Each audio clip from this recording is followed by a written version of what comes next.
बयाना के hotel park Regency में किसान यूनियन अंबावता राष्ट्रीय महासचिव और अखिल भारतीय गुर्जर महासभा के राष्ट्रीय महासचिव सुरेंद्र सिंह कसाना ने एक प्रेस कॉन्फ्रेंस बुलाकर कहा कि अगर देश से एक ही दिन में कश्मीर से धारा 370 हट सकती है तो भरतपुर जिले के निवासियों के साथ सौतेला व्यवहार क्यों किया जा रहा है। उन्होंने बताया कि आज हमारे जिला भरतपुर के गरीब नौजवान बिल्कुल बेरोजगार हो चुके हैं क्योंकि सारी इंडस्ट्रीज, ईंटों के भट्टे आदि इस एनसीआर की वजह से बंद हो चुके हैं, जिससे मजदूरी के लिए गरीब परिवारों को रोटी रोजी का धंधा बिल्कुल खत्म हो चुका है। जबकि मथुरा और छाता भरतपुर के नजदीक है तो वह एनसीआर और टीटीजेड में क्यों नहीं आते।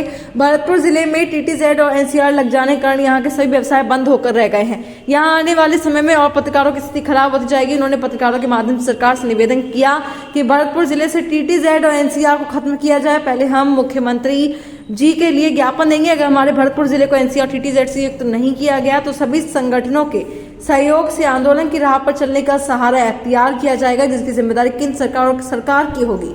बयाना से सत्यप्रकाश अग्रवाल की रिपोर्ट। बेरोजगारी चरम सीमा पर है, ऐसे में एनसीआर और टीटीजेड इस पर लागू करके बेरोजगार लोगों को जबरदस्ती और बेरोजगार होने पर मजबूर कर दिया है।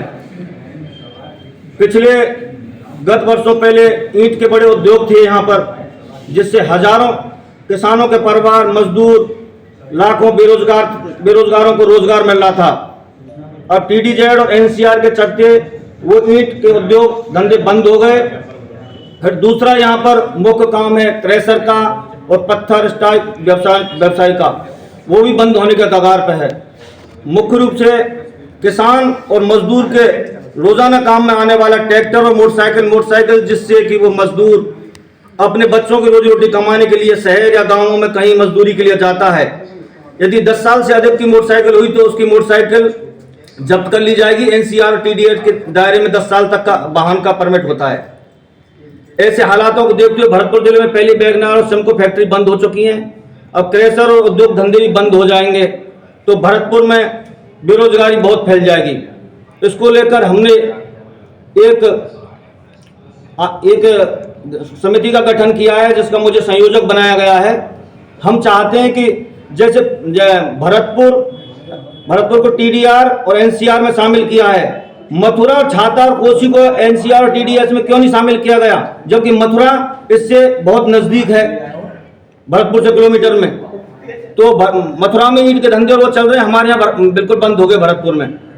तो हम चाहते हैं, और जब राष्ट्र हित में 370 हटाई जा सकती है तो भरतपुर के बेरोजगारों को रोजगार देने के लिए टीटीजेड और एनसीआर मुक्त क्यों नहीं किया जा सकता। हम गैर राजनीतिक दल और राजनीतिक दल, सामाजिक संगठन, व्यापारी, किसान, कॉलेजों में के छात्र छात्राओं एवं वकीलों, पत्रकारों, नौजवानों और किसानों से अपील करते हैं कि इस मुहिम में हमारा साथ दें।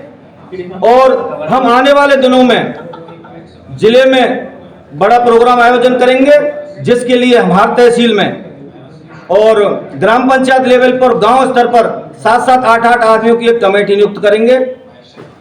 कमेटी नियुक्त करके हम ये ज्ञापन, कल जो हम कलेक्टर और संभागीय आयुक्त को ज्ञापन सौंपने जा रहे हैं, हम मुख्यमंत्री जी से मिलकर उनको ज्ञापन देंगे।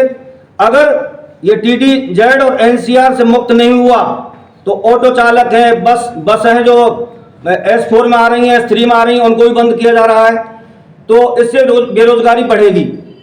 तो इसके लिए जन आंदोलन होगा, या तो हमारी ये मांगे पूरी कर ली जाएं और हम भरतपुर और सब शहरों को बंद किया जाएगा। तो हम राज्य सरकार और केंद्र सरकार से केवल यही मांग करते हैं कि यही तो धंधे बचे व्यापारियों के, क्रेशर का और स्टोन का, और ये जो बचे हैं धंधे, इन बचे हुए कुछ धंधों को भी बंद हो जाएंगे तो ये जो नौजवान है बेरोजगार हो जाएंगे, बेरोजगारी बढ़ जाएगी तो अलग अलग सिस्टमों पे काम करने लग जाएंगे। यहाँ करप्शन बढ़ जाएगा और यहाँ भ्रष्टाचार बढ़ जाएगा। अगर रोजगार नहीं मिला नौजवानों को, तो हम तो सबसे यही आह्वान करेंगे कि हमारे इस मुहिम में जुड़कर टीटीजेड और एनसीआर मुक्त भरतपुर जिला किया जाए, जिससे यहाँ पर नए नए रोजगार धंधे खुल सकें और युवाओं को, किसानों को, मजदूरों को उनकी रोजी रोटी का काम मुहैया हो सके और नए नए धंधे लग सकें।